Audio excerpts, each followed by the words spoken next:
Antes que nada, el agradecimiento para los organizadores. En un día tan especial como este, el 17 de octubre, que marcó un momento de cambio en la historia de nuestro país. Ustedes saben que antes del 17 de octubre del 45, y sobre todo antes del 4 de junio del 43, donde se produce la revolución que lleva al general Perón a la Secretaría de Trabajo, la situación de los trabajadores en Argentina era mucho peor incluso de lo que es hoy en día. Es decir, básicamente no había ningún tipo de protección contra el desempleo. Los trabajadores vivían generalmente en graneros, tirados en medio de la pampa, con empleos circunstanciales, sin derechos laborales. Las mujeres, cuando se embarazaban, perdían su puesto de trabajo. El peón rural era tratado prácticamente mucho peor que un animal en las instancias de todo el territorio argentino. Un accidente de trabajo implicaba la pérdida del empleo y la miseria para la familia. Y frente a esto, en ese mundo, en cambio de la década del 40, apareció una propuesta política, una propuesta que vino a tratar de cambiar la vida y el destino de los argentinos. Y básicamente, a partir de ese momento, esa propuesta tuvo distintas vertientes. En primer lugar, planteó la necesidad de que el Estado no fuera una empresa ni fuera un instrumento de los poderosos, sino que el Estado lo que tenía que hacer fundamentalmente era garantizar el pleno empleo, la inclusión social, la educación y la vivienda para todos, fundamentalmente. Con Perón se estableció el aguinaldo, se establecieron las vacaciones para los trabajadores, la posibilidad de ir a lugares de veraneo, la distribución del presupuesto de modo tal que los trabajadores tuvieran el 50% de las riquezas que se generaban en nuestro país.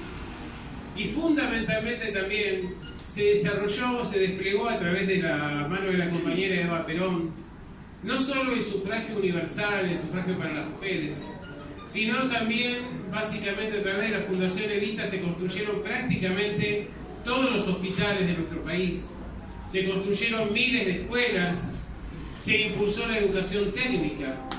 Básicamente, en ese dicho de que ahí donde hay una necesidad, hay un derecho, Evita plasmó lo que era la necesidad de transformar la postergación y la marginación de los argentinos.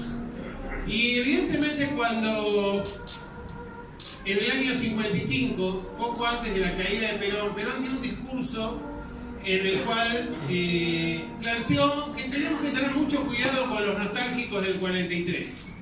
Los nostálgicos del 43 eran los que hoy nos gobiernan, eran los que querían venir a destruir la dignidad humana que había construido el peronismo. Eran los que pensaban y piensan hoy en día que un plato de comida en la mesa de un pobre es subversivo. Los que piensan que en realidad los pobres no tienen derecho a nada, ni a la salud, ni a la educación. Y básicamente entonces, Perón nos alertaba frente a esto. ¿Qué había pasado en el medio? ¿Qué pasó ese 17 de octubre? Bueno, justamente por los cambios que había impulsado Perón desde la Secretaría de Trabajo, la oligarquía organizada por el embajador de Estados Unidos, Spriel Braden, consiguió que Perón fuera puesto preso. Y también exigían impulsar un gobierno donde los radicales y los conservadores hicieran cargo y volvieran a la situación anterior a la del año 43. La CGT convocó un paro para el 18 de octubre, pero ya desde el 16 o 17 empezaron las movilizaciones. El pueblo empezó a movilizarse y por primera vez llegó al centro de la ciudad. Hasta ese momento los pobres no podían entrar en Buenos Aires. Y es por eso que aparecen esas imágenes de los pobres refrescándose en un día de intenso calor en la fuente de Plaza de Mayo. Y esos pobres movilizados reclamaban por la llegada de Perón, preguntaban qué había pasado y exigían que estuviera ahí. Y Perón finalmente fue mandado a buscar, fue conducido a Plaza de Mayo, y ahí en Plaza de Mayo Perón pronunció un maravilloso discurso donde planteó justamente la idea cristiana de la comunidad organizada, es decir, que hay que construir un país para todos, no para algunos. un país donde todos tengan dignidad, tengan vivienda, tengan salud, tengan igualdad de oportunidades, tengan educación, un país donde se impulse el deporte, un país donde se impulse el trabajo, el aprendizaje de oficios, donde la salud no sea un privilegio para unos pocos. Ustedes saben que cuando había terremotos en Chile venían a atenderse en los hospitales de San Juan y de Mendoza de la Argentina, porque en Chile seguían viviendo en la situación de miseria que vivía la Argentina antes del 43. Entonces, si ustedes van a la costa atlántica, verán los hoteles de Chapadmalal, verán los hoteles que hay en Carlos Paz, verán cómo se fue construyendo la patria y cómo se fue garantizando la soberanía, y también con la nacionalización de los ferrocarriles que sirvieron ahora para unir al país. Entonces, el peronismo le dio al pueblo plebeyo conciencia de sus derechos, construyó una sociedad verdaderamente democrática y efectivamente atacó intereses muy poderosos, porque esos sectores que vivían del privilegio seguían pensando que eso era algo que tenía que cambiar en cualquier momento. Y por esta razón es que Perón fue desplazado, justamente porque Perón no quiso resistir, no quiso armar al pueblo, no quiso un derramamiento de sangre mayor, pero las enseñanzas de Perón y la experiencia del peronismo continuaron vivas, aun cuando el peronismo estuviera prohibido, aun cuando se dijeran barbaridades sobre la compañera Evita, aun cuando violaran su cadáver, lo hicieran desaparecer durante casi 2 décadas.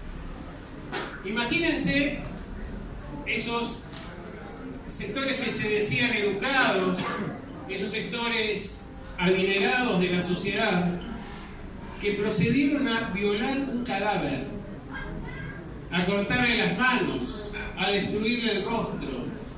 Pensaban que destruyendo y mancillando físicamente el cadáver de Evita podrían dar marcha atrás.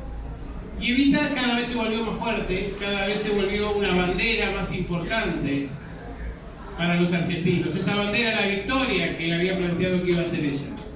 Y en los años en que Perón estuvo en el exilio, que el peronismo estuvo prohibido, la Argentina retrocedió en muchos aspectos, pero el peronismo consiguió consolidar las convenciones colectivas de trabajo, los derechos de los trabajadores.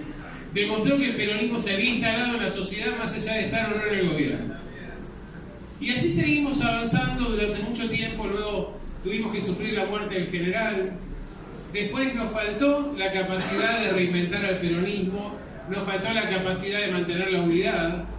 Llegaron muchos arribistas que pretendieron hacerse del botín del peronismo para impulsar políticas que nada tenían que ver con el peronismo.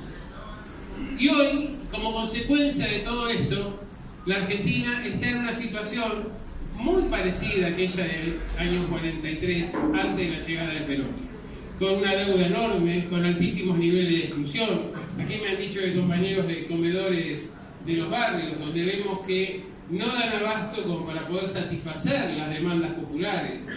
Yo tengo un programa de radio donde todas las semanas saco gente de los comedores y me dicen esto, que ahora pueden funcionar a veces 3 veces por semana, tratando de racionar la comida. Un país que produce alimentos para 400 millones de personas y que no le puede dar un plato de comida mínima a 40 millones de habitantes. Esto es la oligarquía, esto es el proyecto de Cambiemos, esto es la complicidad de muchos otros que dijeron ser peronistas y luego hicieron todo lo posible para perder las elecciones anteriores.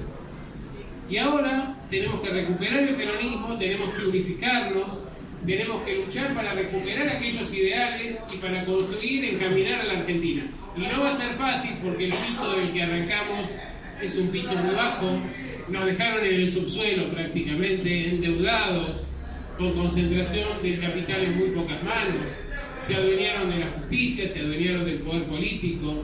Los bancos, hoy el Fondo Monetario dirige nuestra economía y no podemos esperar de ellos que haya ningún tipo de solidaridad social.